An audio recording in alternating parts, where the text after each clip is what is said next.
मुझे आज्ञा दीजिए, मैं घर के लिए जाता हूं। एक शब्द भी इन्होंने पढ़ा नहीं, एक अक्षर भी इन्होंने सीखा नहीं। गुरु मां ने कहा, गुरु मां ने अपने पति से कहा, स्वामी ये मूर्खानंद 12 साल तक यहां रहा और आपकी इसने इतनी सेवा की, क्या आप इसको आशीर्वाद नहीं देंगे? क्या आप इसके ऊपर कृपा नहीं करेंगे? इसने आपसे कभी शिकायत नहीं की, इसने आपसे कभी उलाहना नहीं दिया। गुरुजी को प्रसन्नता हुई, गुरुजी ने आशीर्वाद दे दिया, बेटा संदीपन, मैं तुझे आशीर्वाद देता हूं कि तू समस्त वेद शास्त्रों का ज्ञाता होगा और तेरे दरवाजे पर एक दिन परब्रह्म परमात्मा स्वयं विद्या पढ़ने के लिए तेरे पास आएगा। ये मैं तुझे आशीर्वाद देता हूं। गुरु कृपा, गुरु कृपा जिसके ऊपर हो जाए जीवन में कमी नहीं आ सकती। हमने एक दिन और बताया था, हमने अगर गुरुजी बना लिए तो अगर ब्रह्मा जी भी आकर के हमसे कहें कि तुम्हारे गुरुजी गलत हैं, हमें विश्वास नहीं करना चाहिए। हमारी और आप इंसानों की तो बात छोड़ दीजिए, ब्रह्मा जी चारों मुंह से आकर के बोले कि गुरु गलत है, आपको विश्वास नहीं करना चाहिए। क्यों? क्योंकि गुरु शरीर नहीं, गुरु तत्व है। गुरु शरीर नहीं है, गुरु तत्व है। गुरु के प्रति हमारी जैसी श्रद्धा होगी, गुरु के प्रति हमारा जैसा विश्वास होगा, वैसा हमें फल प्राप्त होगा।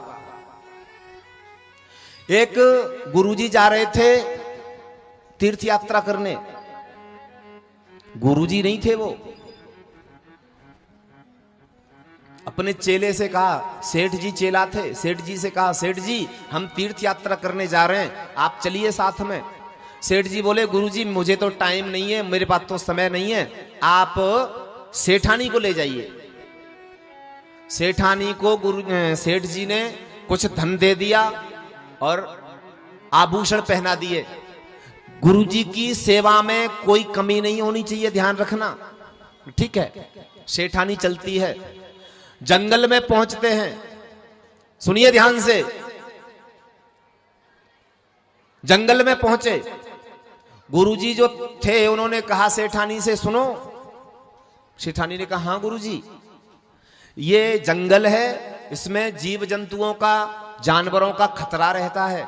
तुम एक काम करो, तुम अपने जितने आभूषण हैं, जितने गहने हैं, जितना तुम्हारे पास धन है, वो सब धन इस पोटली में बांध दो।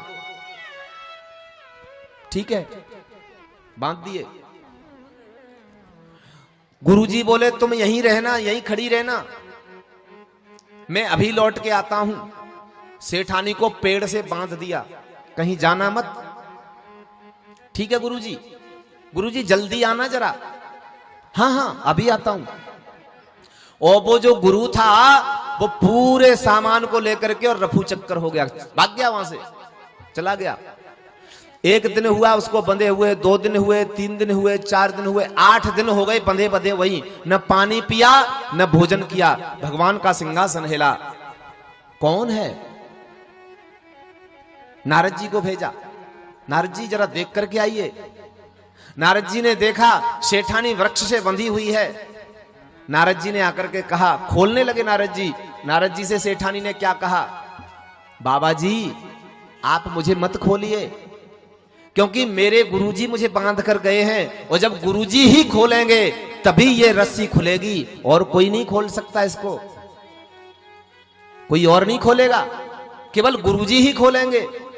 नारद जी ने कहा, वो कोई गुरु फुरु नहीं है, वो तो चांडाल था, वो तो नीच था, तुम्हारे वस्त्र आभूषण लेकर के भाग गया।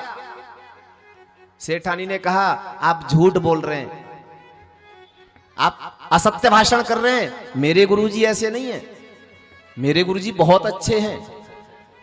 नारद जी भगवान के पास गए, प्रभु वो मानने वाली नहीं है, आप चलिए। भगवान आए सामने, भगवान ने कहा, नारद जी इसकी रस्सी खोल दो। सेठानी ने मना कर दिया, नहीं, आप कौन हैं, आप कौन हैं? भगवान ने कहा, हम भगवान हैं। तो क्या हुआ? आप भगवान हैं तो क्या हुआ, आप भी मेरे बंधन को खोल नहीं सकते। क्यों? क्योंकि इस रस्सी को गुरुजी ने बांधा है, गुरुजी ही खोलेंगे, आप भी नहीं खोल सकते। विश्वास की बात है। फिर नारद जी को भेजा, बोले उस दुष्ट को ढूंढ के लाओ, कहां है।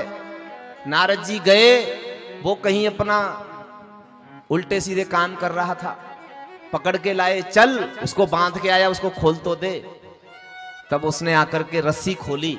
ये विश्वास है।